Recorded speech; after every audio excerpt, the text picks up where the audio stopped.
Where are you guys from? I was born in Pittsburgh, PA, but we currently reside in Atlanta right now. And how old were you guys when you made that decision? We've been coming back and forth from Atlanta now probably for the last 10 years.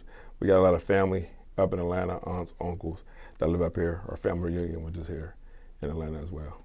How old were you when you first moved to Atlanta? I say about 14, and then we've been coming back and forth now probably for a while, probably over 10 years now, from Atlanta to Pittsburgh, PA. Now, what was it like, and before I even ask this question, is it a certain part of Pittsburgh you rep? Yes, it's the east side of Pittsburgh. Yeah, the east side. That's where everything comes through, the east side of Pittsburgh, PA. Okay. Now, what was it like for you guys growing up in Pittsburgh? Can you paint the picture for us? And then Atlanta, too. Paint the picture for us. I think Pittsburgh is one of them cities that there's not a lot of people there, but it's a dangerous city as well. You know, I think anything can happen. I think it's slept on as far as on the music scene. And I seen a big change for me was when Atlanta embraced us as far as musically and streets. They really wanted to see us win. So a lot of people in Atlanta wanted to see us win and root for us. When you say not a lot of people, are you talking about rappers or are you talking about like real people, human beings? I think both. I think the population, I think Pittsburgh, PA got a little population of about 300,000 people. But there's a lot of balance within that 300,000 people. And as far as artists, there's only two big artists that really came out of that city. And there's a couple other artists right now on the rise as well. But, you know, there's no artist that really represents everything that we've been through. I mean, 300,000 people doesn't sound like a lot, but it's enough to have an NFL football stadium there. Absolutely. I think that is looked at far as the teams, the sports, far as the Penguins, far as the Pirates, and far as the Steelers. But far as the music scene, I think that it's been slept on for a while. I think that a lot of artists put out a lot of music out of there, are talented, you know what I mean, and it's coming out of there. Mm. Yeah, we're not known for rap, music, hip hop. You know, we're not known for that. What about Wiz Khalifa? Actually, well, that was the, you know, the new Pittsburgh. Oh, so you're talking about older Pittsburgh? Mm-hmm. Okay. And actually, see, I think Wiz is talented, and he makes good music, and nothing against him. And actually, Wiz is related to me, but I think the relationship that me and Wiz have is more or less like how Young Dolph is. I think, and Yo Gotti, I think I was over here, and I got it on my own. So when it comes to shout me out and things of that such, that never happened. But I'm okay with that. I'm probably one of the few artists in the city that got on his own like that, as far as paying for videos on his own and things of that such. You're related to Wiz? That's correct. In what way? His aunt is actually related to my cousin, and my cousin and Wiz are related. Mm. That's correct. So biologically? Correct. Mm. Did you work with him at all, music-wise, growing up? No, I have not. One mixtape with Future and Wiz, it was a mixtape. We had a song on there, so that's the closest that we ever, you know, was on a project. Mm. But I think he's very talented, and you know what I mean, I wish him success on his career. And I think we're going to just keep grinding like we've been doing and putting on, you know. Mm. Are you, when it comes to Wiz, are you surprised at the level of success he's gotten thus far? No, I think that no, I'm not he worked hard for it, and you know, I would not take that nothing away from him, because I think when he was in the position of coming up, he wasn't supported by the city, and it wasn't behind him as well. So I think that, you know, when you look back on it, he don't owe the city nothing. You know what I'm saying? He got it on his own. So, but it would be nice for somebody, you know what I mean, on that caliber, to be able to reach back and lift up the other artists, because I think that, you know, by that time, when you look back, there's a lot of artists that died, that passed away, that could have been in a better position. You know. Mac Miller's from Pittsburgh? That's correct. Yes. Mm-hmm. Those are two big artists from Pittsburgh of recent memory. I agree. And Mac Miller, he's doing his thing as well. And they all went to the same high school as well, Autodice. So I didn't go to that high school. Maybe if I went to the high school, I'd probably be. Oh, so they both went to that high school, but you did not? That's correct, yeah. I went to Chile. How far apart age-wise are you and Wiz? I think about 2 years. So you would have definitely been in his high school if you attended the same high school. That's correct. Now, okay, that was Pittsburgh. Was it a rough upbringing for you in Pittsburgh? I think I was fortunate to have parents that that put me in a good position to be successful. My mom and dad, you know what I mean, they pushed out entrepreneur on me, and I think that was what made me be more successful. But as I got older, jail, street things, you know what I mean, I got involved in. And I think that was on my own doing, just trying to become a man and trying to provide for my family. Now, you two are related as cousins. Correct. Biologically. You guys lived under the same household at one point? Yes, that's correct. Yeah, this was more like in the later years. But I came from a single, parent, upbringing. My mom raised me. My parents split up when I was 7, so after that, we went to grandma's to live. And, this was a small neighborhood called Homewood. Originally we moved from Bryceland, then we moved to Kelly and Hell Street, and that's where, the struggle started for me, You have the name Food Banks. Yeah, me's the food bank kid. In your name? Yeah. How often were you at the food bank? Let's put it like this. My aunt, she had a list of food banks across Pittsburgh where we went from food bank to get food to fill up what we didn't have, For someone that's never been to a food bank before, what is that like? Is that an embarrassing feeling? It felt embarrassing, just like when, my grandma used to send me to the store with food stamps. And it was so embarrassing, like no lie, I used to wait till all the kids come out and then I'll go in and get my snacks. But at the same time, this is how everybody was. It was like that. But, I had pride, you know what I mean? But that's because that's how my mom raised me, that's how my grandma raised me, Going to the actual food bank, that was embarrassing? At first, then I got used to it. As soon as you go in, you fill out a form, then you get your bags, and you basically, they got everything on the table, and you get a little bit of this, get a little bit of that, come out with groceries, not a food store, but, it's more like a on the table setting, What does one see at a food bank? Somebody that's never been to one. What type of foods are they good foods, or is it? Yeah, you got the government cheese, you got the cocoa wheats, you know what I mean? You got like treat meat, you know what I mean? You got powdered milk, that milk that you pour in the motherfucking glass, it's powdered. Then you go to the faucet, fill it up just a little bit, boo boo boo. You want to really like jazz it up, put a little bit of sugar if you got sugar, you know what I mean? Boom boom, stir. Drink, you know what I mean? Hey, it's better than water on cereal, You've done that before? Yeah, I did. Water on cereal? Yeah. Hey, you gotta eat it quick, because if that shit, if it like really like, you gotta eat it quick, because that shit will turn into mush. Let's put it like that. Yeah. Sounds tough. Sounds rough. Well, I as a kid, I actually thought we had it good. I was going through the struggle and not really knowing I went through the struggle. You get it? You know what I mean? But, yeah. Now looking back and you see the difference of things. Yeah, I see like, okay, like, because when I talk about my shit, people be like, oh, damn.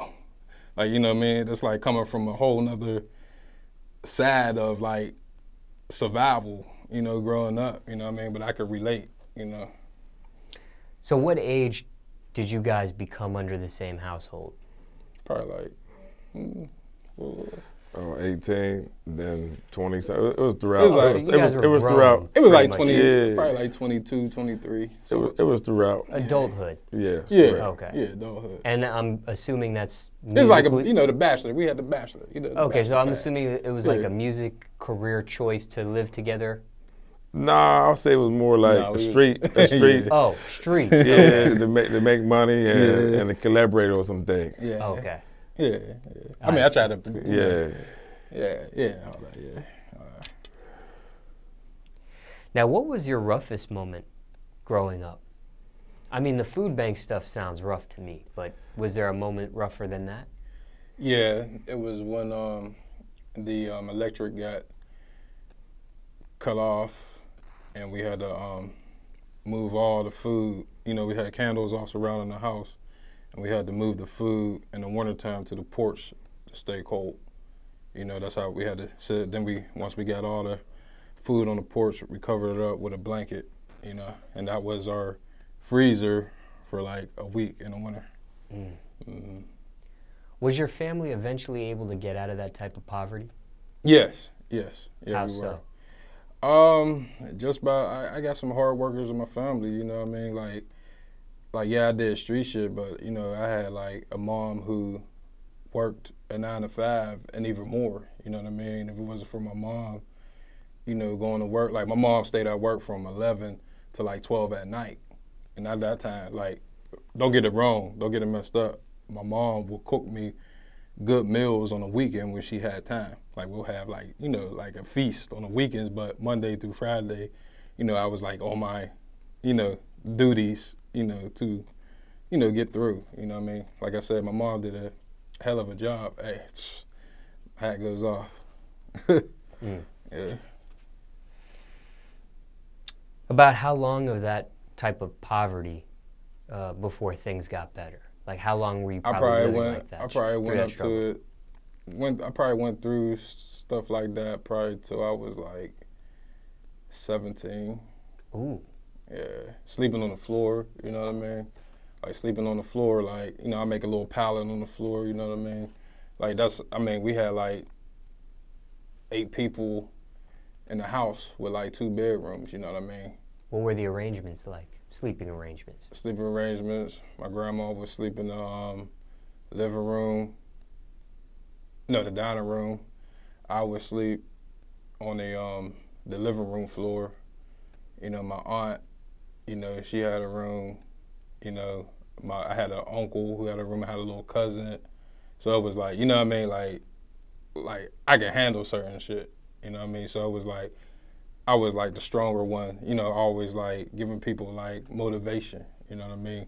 Like, oh, it's gonna be all right. Like we could have a fucked up day. Like, you know, eating just, you know, some chicken and rice. You know what I mean? Like, and I'm talking about some chicken that you fry and just some rice with soy sauce. You know what I mean? You mix that shit up and create a meal. You know what I mean? That type of shit. But that shit was golden in my household. You know what I mean?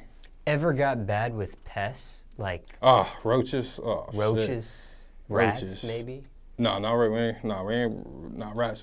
Occasionally mice. But roaches, oh shit. I had to keep cereal in the refrigerator. You know what I mean? Just so they wouldn't get in there. You know what I mean? So that's, you know, They got into the food sometimes? Hey, like Young Jeezy said, cut on the lights, cockroaches everywhere. Yeah. in the middle of the night, if you go in my household, cut on the lights, come out the roaches. They're everywhere. They like, yeah, they gangster too. They gangster roaches. The ones that fly? They nah, cause I mean gangster meaning when you turn off the light, they look at you. Oh. Like, why are you disturbing me? That type of shit. Were these roaches easy to kill? Or were these like the fast moving ones? All right, a little mixture of both. Hey, it's everywhere. You know what I mean? So you had a time when you like grabbed a box of cereal before? Mm-hmm. Yeah. And you opening it thinking nothing's in it? Yeah. Pour it, boom, roach come out with it. Wow. Yep. Yep. And I was like trying to figure out how the fuck it get in there, but I realized like it squeezed in there like in the crack some way. Like, yeah, that shit. Now don't ask me if I ate it, because I didn't eat it. What about when you were sleeping on the floor? Did any of them like ever touch your skin, give you an itch, and you had to slap it type of thing, or? Yeah, but for the most part, they be in the kitchen for the most part. Yikes. For the most part, because I used to have a TV on and shit, like, so. They say roaches are scared of the light. Mm-hmm. Mm-hmm. Are they? Yeah, roaches are. Yeah, flies. You turn on flies. Well, my roaches wasn't. But if you turn on a light, a fly will go to it, and then you can kill it. Like if you can't kill a fly, turn off the light and leave the TV on. It'll come right to it, and lights out. Somebody going through a similar struggle that you just described. What's the advice there? I mean, circumstances could be different for everybody. Advice? Any general advice you would tell somebody? My advice is be proud of where you came from, and thank God that you went through that struggle, because you wouldn't be the person that you are today. Like your strength and character. You know what I mean? Like for instance, like I know some people like, if they lose a job or something, they'll be like, oh, what am I going to do? What am I going to do? And meanwhile, jobs come and go. Hey, get up, go back at it, try harder. You know what I mean? Just don't, think it's the end of the road in any type of situation. Don't think it's the end of the road. Keep striving. Yeah, you got to hustle out of that. Mm-hmm. Thing is, I say follow your dreams. The money going to come. You got to do that. That's most important. Dealing with the streets, let's talk about that. All right. Looking back, reflecting on that moment or those moments, dealing with the streets, that's a very risky path. There's consequences that can come from that. Correct. There's violence that can come from that. Incarceration, be it jail or prison, that can come from that. Even possibly death. Correct. Why go that route? I think it's either a choice, and so sometimes people don't have that choice, and they gotta hustle, do what they gotta do to be able to get out of it. But I think that as I look back at it, it all ain't worth it now. Much money as I pay lawyers, I could have had something that really brand I could really, I could stand behind. And I think now, with the wisdom that I know now, I just got to be able to live a little bit different. I've been incarcerated. I've been in street things, you know what I mean? I think I found, I'm a biker as well. So I think I found a new hobby to do that. I got a family that stands behind me. And, I think the biker family is huge. I network. I'm known in a lot of states as well. Mm. So I think that that's major to me and important to me as well. For you, I mean, you said some people have a choice, some don't. Correct. For you, was it unavoidable? I think. Or did you make a conscious choice there? I think that, and me personally, my decision, I had a lot more on my plate than a lot of other people. I figure, you look back 5 years ago, my old videos when I used to shoot music, we had two Maseratis. I had a Porsche. I drive a Porsche now, Audi A8. Very nice. A Harley on 30s. I think, I got 2 kids as well. So, my situation is a little bit different because you got to be able to keep a household over their head on top of maintaining maintenance on vehicles, car notes, and things of that such. And, my bills is a little hefty. But by looking at me small, do it look like I was left off bad and bougie? You know what I mean? Now, you said, did you say early, I can't remember exactly what you said. Did you say you had a regret about it, or you said it wasn't worth it? What was the phrase? I said it wasn't worth it. It wasn't worth it, Yeah, correct. Okay. So the risk wasn't worth the reward or what you got out of it? No, I think, I was fortunate than others. I think a lot of people's definition of real is a person who keeps going to jail. Or, I think that, me personally, I just didn't get caught at that particular time. So I think you got a certain time, it's either going to be death or it's going to be jail. And I think you got to get out of it much as you can, quick as you can, and then be able to move forward. And I think I was able to make enough to say, it's enough for me to do it. When it came to incarceration, was it jail or prison for you? It was jail for me. Prison, always end up paying them lawyers that hefty bill, and they was able to make some situations go away from me. How much do you think you probably spent in attorney fees? Oh, over, I say close to a quarter mil. Seriously? Yeah, right through. Yeah, definitely close to 250,000. No doubt. I had 2 lawyers fight one case at one time, and then another 2 fighting another case. So it was I was at the lowest point in my life at that point. Why 2 lawyers? Is one not doing a good enough job? I think that the sentence they were trying to give me, life in prison at the time, I think it was something that needed to be looked at by not just one person. I needed 2 people to constantly stay on that. And through God's will, I was able to come out of that situation. Was the money worth it? As far as paying those attorneys? Oh, yes, and the yes. outcomes. Yes, I think when you go in there with a public defender, I think that you're just going in there just pleading guilty, and they're going to give you whatever they're going to give you. They might shed a week or 2, but as far as when you got a real charge or real situation, I think a public defender is not going to do me no justice, because they're working for the other sides, you know. Yeah. Now, what do you say? And okay, how young did you dealing with the streets? How young were you when you started? I say about 9th grade, I started getting involved in it. I think I was fascinated with the vehicles. And when I started looking at the cars and what other people had, and even though my family did a good job providing for me, I think I wanted more. And some of that foreplays into being greedy. And by 9th grade, I think I had an Acura. 10th grade, I had 2 Lexuses. 11th grade, Range Rover. Then the car started moving up. By the time I was a senior, I was pretty much, doing pretty well for myself. Sounds like it. Now, what do you say to a kid, maybe around the same time as you, in high school, and they're in the streets too? I mean, again, circumstances could be different for everybody, but is there any general advice you would say to that type of kid right now? Yes. In school, in the streets, what's the advice there? General advice. Okay, I will say this. I think I see a lot of people, and the first thing they say is stay in school. Now, I believe school is not for everyone. I think that you can still be successful. You can still be a multimillionaire. You can still run a corporate business, an entrepreneur business, and you could do it independently without going to school. So I'm not going to say go to school. That's the traditional answer.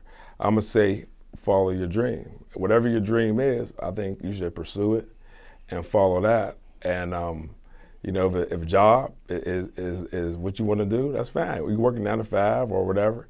I think that's a way to provide for your family. But also, I believe that you should follow whatever inspires you to do it, because you want people who don't believe in you, people who say, you ain't gonna make it. But look at us. I mean, I think I've been one of the most hated on, blackballed, everything. But I feel like I'm sitting right in front of you, Smallz, and that's a blessing by itself.